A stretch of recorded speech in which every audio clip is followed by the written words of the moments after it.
10 truck অস্ত্রের মামলায় আমার বাংলাদেশের কত মানুষের কত জেল জুলুম হইল। কি জন্যে 10 ট্রাক অস্ত্র? স্বাধীনতা যুদ্ধ করতেছে আসামের তারা 40 বছর, হয়েছে নি স্বাধীন? আমার ব্রাহ্মণবাড়িয়ার পাশেই হলো ত্রিপুরা আগরতলা, তারা 30-35 বছর যাবৎ স্বাধীনতা যুদ্ধ করে, হয়েছে তো স্বাধীন? হয়েছে তো স্বাধীন? আজকে যারা মুক্তিযুদ্ধের চেতনার কথা বলো, মুক্তিযুদ্ধের চেতনার কথা বলে ধর্মের পক্ষপাত যারা কায়েম করতে চাও, তাদের চোখে আঙ্গুল দিয়ে বলতে চাই, আমরা যদি মুসলিম হিসাবে পাকিস্তানের অংশ না হতাম, পূর্ব পাকিস্তান না হতাম, 70 বছর লড়াই করো, আমরা স্বাধীনতা অর্জন করতে পারতাম না। ফিউন 400 কোটি টাকার মালিক, তোমার ফিউন 400 কোটি টাকার মালিক হলে তুমি 200 কোটি টাকার? যেই শিক্ষায় শিক্ষিত হয়ে চুরি শিখায়, দেশের সম্পদকে নিজের সম্পদ মনে করে বিদেশে চালান করে, বেগম পাড়ায় বাড়ি করে, এই শিক্ষা জাতির মেরুদণ্ড হতে পারে না। আজকে চ্যালেঞ্জ করে আপনাদের সামনে বলে যাচ্ছি, অল বাংলাদেশের 56,000 বর্গ মাইলের ভিতরে একটা মাদ্রাসায় পড়ুয়া, একজন ইমাম, একটা মসজিদের মুয়াজ্জিন, একটা মাদ্রাসার শিক্ষক কাউকে বের করে বেগম পাড়ায় বাড়ি করছে। স্বাধীনতার মূলে ইসলাম। আজকেও কিছুক্ষণ আগে প্রধান উপদেষ্টা এবং উপদেষ্টা মণ্ডলীর সামনে যে কথাটা বলে আসছি, জুলাই আগস্টের আন্দোলন হয়েছে, রংপুরে গেলাম, আবু সাইদের কবর জিয়ারত করলাম, একটা ছেলে চোখের পানি গাল বেয়ে বেয়ে ঝরতেছে, আমাকে এসে জড়াইয়া ধরে মোবাইলটা আমার সামনে ধরে তুলেন, বল হুজুর চিনেন কিনা? আমি বললাম হ্যাঁ, এটা তো আবু সাইদ দেখা যায়। বল হুজুর পাশের লোকটাকে চিনেন কিনা? আমি বললাম তারে তো চিনছি না। বল হুজুর আমার চেহারার দিকে তাকান। তার চেহারার দিকে তাকাই দেখি ওই ছেলেটাই আবু সাইদের পাশে একসাথে দাঁড়ানো। আমি বললাম সেটা তো তোমাকেই দেখা যাচ্ছে। হু হু করে কান্না শুরু করে দিয়েছেন, আমাকে জড়াইয়া ধরছেন, জিজ্ঞেস করলাম আচ্ছা সে যখন ইন্তেকাল করে তার অবস্থাটা কি ছিল একটু বলো তো দেখি। বলে হুজুর গুলি খাওয়ার পরে যখন সে মাটিতে লুটায় পড়েছেন তখন আল্লাহু আকবার, আল্লাহু আকবার বলে স্লোগান দিতেছিলেন।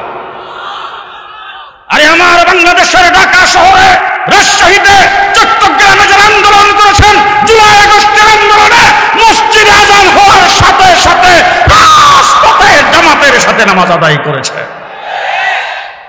ঠিক না বেঠিক? ঠিক না বেঠিক? 15 বৎসরের ভিতরে শাপলা চত্বরে নির্যাতিত আমরা হয়েছি নবীর ইজ্জত রক্ষা করার জন্যে। আলেম উলামা একরাম জেল জুলুম খাটছে নবীর ইজ্জত রক্ষা করার জন্যে। স্কুল কলেজের ছাত্ররা যখন রাস্তায় নেমে জীবন দিতে শুরু করেছেন, আমার কওমি মাদ্রাসার ছাত্র একটাও ঘরে বসে থাকে নাই, রাস্তায় তাদের সাথে নেমে 84 জন জীবন দিয়েছেন। সুতরাং দেশ তো অনেক দেখেছি 54 বৎসর পর্যন্ত। সর্বপ্রথম শেখ মুজিবুর রহমান সাহেব সেই বাস ঘোষণা দিয়েছেন সোনার বাংলা। একজনে বমি করছে, আরেকজনে খাইছে। কিছুদিন পরে আরেকজনে এসে কয় সবুজ বাংলা, উনিও চলে গেল। এরশাদ সাহেব এসে কয় নতুন বাংলা। শেখ হাসিনা প্রথমে এসে স্লোগান দিয়েছেন মডার্ন বাংলাদেশ, কিছুদিন পরে কয় আধুনিক বাংলাদেশ, তারপরে ডিজিটাল বাংলাদেশ। পদ্মা সেতু উদ্বোধন করার সময় বলছেন স্মার্ট বাংলাদেশ। কি বাংলাদেশ? স্মার্ট বাংলাদেশ। এরপরের শব্দটা শোনেন, ভিশন 41। ভিশন এই রে, জেলখানার ভিতরে ছিলাম একবারে কাহিল চিন্তায়। 41 পর্যন্ত যদি ক্ষমতায় থাকে আমরা অবস্থাটা কি হইব? জেলে তো মারা যাব। আমার আল্লাহ ডাক দেখো, থাম, ভিশন 41 না ভিশন 24। ভিশন 24। এবার জুলাই আগস্টের আন্দোলনে যারা 24 ঘটাইছেন, দেশ মুক্ত হয়েছে বিপ্লব করছে। এবারের বিপ্লবের পরে দেশ হবে ইসলামের বাংলাদেশ, ইসলামের বাংলাদেশ। কে কে প্রস্তুত আছেন হাত তুলে দেখান।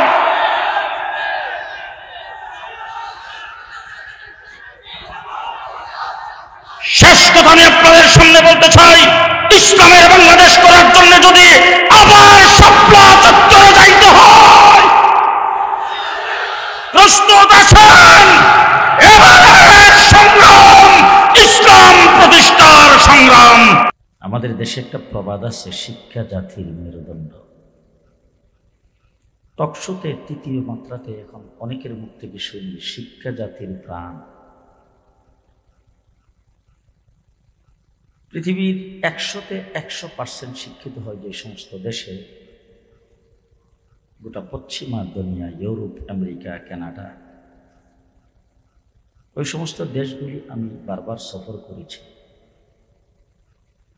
3 বছর বয়স হলে বাধ্যতামূলক স্কুলে ভর্তি করতে হয়, না হলে মা বাবাকে জরিমানা গুনতে হবে। প্রত্যেক দিন তাকে স্কুলে নিয়ে যাইতে হবে, টাইম মতো আবার নিয়ে আসতে হবে। শিক্ষার যাবতীয় উপায় উপকরণ সব 100% ফ্রি। পৃথিবী বিখ্যাত ইউনিভার্সিটি অক্সফোর্ড বিশ্ববিদ্যালয় থেকে শুরু করে আমার বাংলাদেশের কেজি কিন্ডারগার্টেন পর্যন্ত সকল শিক্ষা প্রতিষ্ঠান পার্ট টাইম। আমি আপনাদের সামনে কথা বলতেছি, আপনারা জিন্দা আছেন তো? আমি তো কবরস্থানে কথা বলতেছি না। আপনারা জিন্দা আছেন যেটা আমার মধ্যে একটু জানাইন। সমস্ত শিক্ষা প্রতিষ্ঠান পার্ট টাইম, ক্লাস টাইমে শুরু, ক্লাস টাইম শেষ, বিদায়। এরপরে সে কি টেলিভিশনের সামনে রইল, ফেসবুক দেখলো, না মোবাইল নিয়ে বসে রইল, না কাউকে নিয়ে পার্কে ঘুরতে গেল, না হোটেলে গেল, এইগুলির কোনো চিন্তা ভাবনা নাই। একমাত্র শুধুমাত্র কেবলমাত্র শুধু বাংলাদেশে নয়, গোটা পৃথিবী আসমানের নিচে জমিনের উপরে একটাই শিক্ষা প্রতিষ্ঠান, কওমি এবং দেওবন্দি মাদ্রাসা, 24 ঘন্টা উস্তাদ ছাত্রদের পেছনে মেহনত করে। রাত্রেও ছুটি নেই। আমাদের দেশের উন্নত শিক্ষা ব্যবস্থা যেগুলি, কেজি কিন্ডারগার্টেন, এগুলিতে তো বোধ হয় তাহাজ্জুদের সময় ক্লাস হয়, এশার পরে। যে আসেন আমার মাদ্রাসায় এসে দেখবেন এশার নামাজের পরেও ক্লাস হচ্ছে, ফজরের পরেও ক্লাস হচ্ছে, তাহাজ্জুদের সময়ও ক্লাস হচ্ছে। আমি এক মাদ্রাসায় গেলাম সিলেটে, রাত্রেবেলা প্রায় 10টা, 10:30 দিকে। মাদ্রাসার মাঠে যেয়ে গাড়ি থামাইছি, দেখি ভিতরে লাইট বন্ধ, দরজা খোলা। 2 সারিতে ছাত্র শুয়ে গেছেন, মধ্যখানে মাথা, দুই দিকে পাও। মাথার কাছে দিয়ে একজন শিক্ষক আস্তে আস্তে বেত নিয়ে হাঁটাচলা করতেছে। আমি শিক্ষককে ডাক দিলাম, ইশারা দিলাম, সে বের হয়ে আসলো দৌড়ে এসে আমার সঙ্গে মুসাফা করল। আমি জিজ্ঞেস করলাম এটা কোন বিভাগ? বলে হুজুর হেফজখান। ছাত্র এখন কি করতেছে? বলে হুজুর ছাত্রদেরকে ঘুম পাড়াইতেছে। ঘুম পাড়াইতেছেন, আপনি এখানে কি করেন? বলে হুজুর যতক্ষণ না ঘুমাই সুন্নত তরিকায় ডান করে শোয়াইছি, যতক্ষণ এরা না ঘুমাবে ততক্ষণ আমি যদি এখানে না থাকি একজন আরেকজনের সঙ্গে গল্প শুরু করে দেবে। বের করেন আরেকটা শিক্ষা প্রতিষ্ঠান বাংলাদেশে আসে। এক মাদ্রাসায় গেলাম সকাল 9টা, 9:30 দিকে, যাই সেরে গাড়ির থেকে নামছি। মাদ্রাসার মাঠের পাশেই সুন্দর গাটলা, পুষ্করী, এক জাক ছোট ছোট ছেলেপেলারা গোসল করার জন্য নামছে। দেখি 2জন শিক্ষক গাটলার উপরে বেত নিয়ে খাড়া। জিজ্ঞেস করলাম বাবা আপনারা? বলে হুজুর আমরা মক্তবের শিক্ষক। আপনারা এখানে কি করেন? ছাত্রদেরকে গোসল করাইতে নামাইছি, এখন আমরা যদি এখানে না থাকি একজন আরেকজনকে পানি ছিটা দিবে, একটা ধাক্কা দিবে, একটা শোভা দিবে, কত কিছু করবে। যতক্ষণ তাদের গোসল করা লাগে ততক্ষণ আমরা এখানে আসি। বের করেন। আসে আসে এক কথাই বলতে হয়, কওমি মাদ্রাসা মানুষ গড়ার কারখানা। কওমি আলেম উলামা ইকরাম, শিক্ষকেরা যারা মাদ্রাসায় পড়া তারা মানুষ গড়ার কারিগর। আপনি যদি আপনার বাচ্চাটাকে স্কুল বা কেজিতে, কিন্ডারগার্টেন কোথাও পড়াইতে চান, ছোট বাচ্চাকে ভর্তি করছেন, আমি ঢাকা শহরে দেখি এখন সকালবেলা উঠিয়া মার কোলে বাচ্চা ঘুমাই গেছে, স্কুলে নিয়ে যাইতেছে। এরকম ছোট বাচ্চা স্কুলে ভর্তি হয়েছে, তাকে যদি বাড়তি কিছু শিখাইতে চান, যে স্কুলে সে ভর্তি হয়েছে সেই স্কুলের কোন একজন মাস্টারকে যদি যায় আপনি বলেন মাস্টার সাহেব একটু বিকালবেলা সন্ধ্যার পরে আধা ঘন্টার সময় যদি আমাকে একটু দিতেন, আমার বাচ্চাটা আপনার কাছে আসবে, অথবা আপনি আমার বাসায় যাইয়া এক কাপ চাও খাইলেন আর আমার বাচ্চাটাকে আধা ঘন্টা একটু পড়াইবেন, একটু বাড়তি কিছু শিখাইতে চাই, ABCD ক খ সরে অ সরায়া 1 2 3 এইসব শিক্ষা দেওয়ার জন্য যদি আধা ঘন্টার জন্য কোনো একজন শিক্ষককে দায়িত্ব দেন, প্রাইভেট টিউশন ফি লাগবে না তো? আপনারাও ঘুমাই গেছেন যে লাগবে না প্রাইভেট টিউশন ফি? 24 ঘন্টা রাত্র দিন আমার কওমি মাদ্রাসার উস্তাদ ছাত্রদের পেছনে মেহনত করতেছে, 1 টাকা প্রাইভেট টিউশন ফি নেই। আছে? আছে? নাই?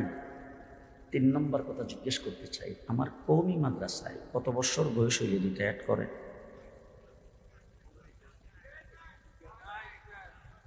আমার শেখ ও মুর্শিদ আল্লামা আহমদ শফি রহমতুল্লাহ আলাইহি 103 বছর বয়সে ইন্তেকাল করেছেন।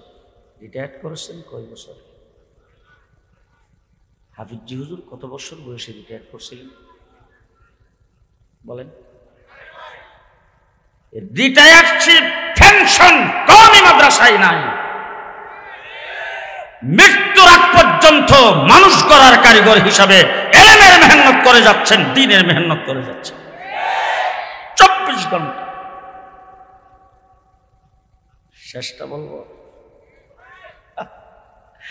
আমার দেশে ডাক্তার, ইঞ্জিনিয়ার, ব্যারিস্টার, মন্ত্রী, মিনিস্টার ইন্তেকাল করার পরে রেডিও, টিভিতে, ফেসবুকে বিভিন্ন জায়গায় দেখবেন ঘোষণার পর ঘোষণা আসতেছে, এমক লিডার ইন্তেকাল করেছেন, তার লাশ সংসদ প্লাজায় রাখা হয়েছে, আগামীকাল সকাল 8টায় সংসদ প্লাজায় তার প্রথম জানাজা হবে, জোহরের পরে বাইতুল মুকাররমে জানাজা হবে, তারপরে অ্যাম্বুলেন্স বা হেলিকপ্টার যোগে তার লাশ গ্রামের বাড়িতে নিয়ে যাওয়া হবে, সেখানে তার লাশের জানাজা আসরের পরে হবে, তারপরে পারিবারিক কবরস্থানে দাফন করা হবে। ঠিক কিনা বলেন? আর আমার বাংলাদেশ শুধু নয়, গোটা পৃথিবীর কওমি মাদ্রাসা, দেওবন্দি মাদ্রাসার উলামায়ে কেরাম আজীবন শেষ নিঃশ্বাস ত্যাগ করা পর্যন্ত মানুষ গড়ার কারিগর হিসাবে ইলমের খেদমত করেছেন, কোরআনের খেদমত করেছেন, হাদিসের খেদমত করেছেন। যখন ইন্তেকাল করেছেন নষ্ট মাদ্রাসা। আল্লামা আহমদ শফিকে কোথায় দাফন করেছেন? নূর হোসেন কাসিম সাহেবকে কোথায় দাফন করেছে? মুফতি আমিনী সাহেবকে কোথায় দাফন করেছে? হাফিজি হুজুরকে কোথায় দাফন করেছে? কাসিম নানতুবি রহমতুল্লাহ আলাইহি মাদ্রাসায় দাফন হয়েছে, মাহমুদুল হাসান দেওবন্দি মাদ্রাসায় দাফন হয়েছে, হুসাইন আহমদ মাদানী মাদ্রাসায় দাফন হয়েছে, শামসুল হক ফরিদপুরি মাদ্রাসায় দাফন হয়েছে, মৌলানা আথার আলী মাদ্রাসায় দাফন হয়েছে, হাফিজি হুজুর মাদ্রাসায় দাফন হয়েছে, ফখরে বাঙ্গাল মাদ্রাসায় দাফন হয়েছে। আর আজীবন মাদ্রাসায় খেদমত করার পরে মৃত্যুর পরে লাশটাও মাদ্রাসায় দিয়ে গেছে।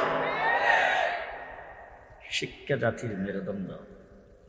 কোন শিক্ষা জাতির মেরুদণ্ড? হাড্ডিমা টিম টিম, তারা মাঠে পারে ডিম, তাদের খাড়া দুটো শিম। আজকে যেই জায়গায় ঢুকলাম, বিশাল বড় বড় বিল্ডিং।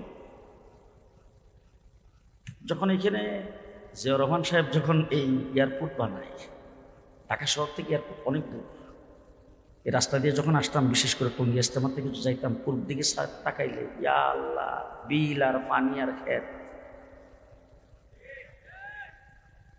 সেই জায়গায় এখন খুব দামি হয়ে গেছে না? তো ওই জায়গার ভিতরে বিভিন্ন রকম পাখি পাওয়া যাইতো। আচ্ছা বলেন তো দেখি, যেটার সিংহ এটা কোনোদিন ডিম পারে? আর যেটা ডিম পারে এটার কোনোদিন সিংহ? এ কথা সত্য না মিথ্যা? মিথ্যা শিক্ষা জাতির মেরুদণ্ড। হ্যাঁ, আমার বাংলাদেশের শিক্ষা সিলেবাসে বালক থেকে মানুষ তৈরি সেটা পর্যন্ত লাগানো হয়েছে, শরীফ থেকে শরীফার গল্প পড়ানো হয়েছে, মুসলিম ছেলে মেয়েদেরকে রাম রামায়ণের কিচ্ছা দিয়ে বইয়ের মধ্যে ভরপুর করে দেওয়া হয়েছে। ঠিক কিনা বলেন? যেই শিক্ষায় শিক্ষিত হয়ে বিচারপতি হওয়ার পরে বর্ডারের কাছে ধরা পড়ছে ব্যাগের ভিতরে 70 লাখ, এই শিক্ষা জাতির মেরুদণ্ড। হ্যাঁ, উচ্চ শিক্ষিত বেশ অনেকবারের মন্ত্রী, নাম কব না, গ্রেফতার করতে যায় বাসা তল্লাশি করার পরে লিফটের গর্তের ভিতরে 400 কোটি। এই শিক্ষা জাতির মেরুদণ্ড। ফিউন 400 কোটি টাকার মালিক। তোমার ফিউন 400 কোটি টাকার মালিক হলে তুমি 200 কোটি টাকার মালিক। যেই শিক্ষায় শিক্ষিত হয়ে চুরি শিখায়, দেশের সম্পদকে নিজের সম্পদ মনে করে বিদেশে চালান করে, বেগম পাড়ায় বাড়ি করে, এই শিক্ষা জাতির মেরুদণ্ড হতে পারে না। আজকে চ্যালেঞ্জ করে আপনাদের সামনে বলে যাচ্ছি, অল বাংলাদেশের 56,000 বর্গ মাইলের ভিতরে একটা মাদ্রাসায় পড়ুয়া, একজন ইমাম, একটা মসজিদের মুয়াজ্জিন, একটা মাদ্রাসার শিক্ষক কাউকে বের করে বেগম পাড়ায় বাড়ি করছে, 5টি টাকা বাংলাদেশ থেকে চালান করছে। পাইছেন কোথাও? ও আমার ভাইরা, আজকে যদি বড় বড় ইংরেজি শিক্ষিত, বড় বড় শিক্ষিত সমাজ কাউকে যদি জিজ্ঞেস করেন, আচ্ছা এত বড় শিক্ষিত আপনি, আপনি যে পিএইচডি করেছেন, আপনি যে বিসিএস ক্যাডার, আপনি বুদ্ধিজীবী, আচ্ছা বলেন তো আপনার শিক্ষাটা শুরু হয়েছে কোত্থেকে? আপনার শিক্ষার গোড়া কোথায়? অনেকক্ষণ চিন্তা ভাবনা করে একজন বলবে যে বাংলা একাডেমির থেকে শুরু, আরেকজন পাশে থেকে না না না না, দেশ স্বাধীনের পরে শিক্ষা মন্ত্রণালয় কায়েম করে সেই মন্ত্রণালয়ের মাধ্যমে দেশের শিক্ষা সিলেবাস শুরু করেছেন। আরেকজন বলবে না, ঢাকা বিশ্ববিদ্যালয়ের থেকে শুরু। বিশ্বের চেয়ে বেশি কেউ বলতে পারে ব্রিটিশ আমাদের দেশ শাসন করেছে, ব্রিটিশ যে শিক্ষা ব্যবস্থা দিয়ে গেছে আমরা সেটাই করি। জিগান্ত মুফতি মিজানুর রহমান সাইদ সাহেব অথবা আলেম উলামা কিরামকে, হুজুর আপনারা যে এত বড় শিক্ষিত, আপনি যে মুহাদ্দিস, আপনি যে মুফতি, আপনার শিক্ষা কোথা থেকে শুরু হয়েছে? আমি তো বুক টান করে বলবো আমার শিক্ষা হেরা গুহার থেকে শুরু হয়েছে। মুহাম্মদুর রাসূলুল্লাহ সাল্লাল্লাহু আলাইহি ওয়াসাল্লাম 40 বছর বয়সে হেরা গুহায় যেয়ে বসেছেন, ওখান থেকে শিক্ষা শুরু। জিবরাইল আমিন এসে বলছেন ইকরা, পড়ুন পড়ুন। রাসূল বলছেন মা নবী কারি কিনা আমি পড়া জানি না। জিবরাইল আমিন হুজুরকে চাপ দিয়ে ধরছেন, বেড়ে ছেড়ে দিয়ে বলছেন ইকরা, পড়ুন। তার কারণ হলো আপনি বিশ্বজগতের শিক্ষক, আপনি যেই শিক্ষায় শিক্ষিত করবেন, আপনি যে শিক্ষা মানুষকে দিবেন, এই শিক্ষাই হবে জাতির মেরুদণ্ডের শিক্ষা। সুতরাং আপনি বিশ্বজগতের শিক্ষক, পড়তে হবে আপনাকে। আজকে আমার দেশে প্রত্যেক বৎসরে বৎসরে বিভিন্ন রকম সিলেবাস তৈরি করে। শরীফ থেকে শরীফের গল্প, বানর থেকে মানুষ তৈরি, নানান কিছু। সবচাইতে বেশি গত 15 বৎসর সবচাইতে বেশি আঘাত যেটার উপর করা হয়েছে এটা হলো ইসলামী শিক্ষার উপর। আমার বাংলাদেশের স্কুল কলেজ ইউনিভার্সিটিতে ধর্মীয় শিক্ষা দেওয়ার কোনো মাস্টার রাখা হয় নাই। পরীক্ষার সিলেবাস থেকে ধর্মীয় শিক্ষাকে বাতিল করা হয়েছে। দেশটাকে নাস্তিকতাবাদীতে পরিণত করার জন্য গভীর ষড়যন্ত্র শুরু হয়েছিল। সবচাইতে বেশি নির্যাতিত আমরা হয়েছি। জি, কোন মসজিদের ইমামের মেহরাব নিরাপদ ছিল না, কোন মসজিদের খতিবের মিম্বর নিরাপদ ছিল না, কোন ওয়াজ মাহফিলের স্টেজ নিরাপদ ছিল না। আজকে বিএনপি নির্যাতিত হয়েছে, জামাত নির্যাতিত হয়েছে, বিরোধী দলগুলো নির্যাতিত হয়েছে। আপনাদের নির্যাতন আপনারা হয়েছেন, আমরা এতে দুঃখিত। আমরা আপনাদের সহানুভূতি পেশ করি। নির্যাতিত হয়েছেন আপনাদের, অনেককে ফাঁসির কাস্টে ঝুলানো হয়েছে, অনেককে গুম করা হয়েছে, অনেককে ক্রস ফায়ার দেওয়া হয়েছে, আপনাদের বিরুদ্ধে হাজার হাজার মামলা করা হয়েছে। আপনারা বাড়ি করে ঘুমাইতে পারেন নাই, বৎসরের পর জেলখানার মধ্যে আপনারা ছিলেন, অস্বীকার করি না। কিন্তু আপনাদের 15 বৎসরের নির্যাতন একত্রিত করলে আমার শাপলা চত্বরের এক রাত্রির নির্যাতনের সমান হবে। আমার বন্ধুগণ, ইসলামকে এই দেশ থেকে উৎখাত করার জন্য যারাই চেষ্টা করেছে তারাই থাকতে পারে নাই। পৃথিবীর ইতিহাস মুসা আলাইহিস সালামের বিরুদ্ধে করেছে ফেরাউন, আছে? হ্যাঁ, আল্লাহ পাক কোরআনে বলছেন ওয়াগারাকনা আলা ফিরআউন, ফেরাউনের আহলে আয়াল সহ তার দলবল সহ সবাইকে আল্লাহ পাক পানিতে চুবাইয়ে মারছে। আর এই ফেরাউন জীবন সদল বলে ধ্বংস হয়েছে। আজকে আমার দেশের প্রেসিডেন্ট প্রধানমন্ত্রী হাসিনা সদল বলে পদত্যাগ করে বিদায় হয়েছে। প্রথম তো দেখেছি অনেক, এমন প্রথম দেখি নাই। 340টার এমপি একটাও নাই, একটা মন্ত্রীও নাই। শুধু কি তাই, কোন মসজিদের ইমাম তাদেরকে চাটুকারিতা করছে, সমর্থন করছে, হিদাও নাই। কোন মসজিদের খতিব যদি তাদের চাটুকারী ভূমিকা পালন করছে, হিদাও নাই। কোন মাদ্রাসার শিক্ষক, মাদ্রাসার মুহতামেম যদি তাদের তলবি বাহকের ভূমিকা পালন করছেন, হিদাও নাই।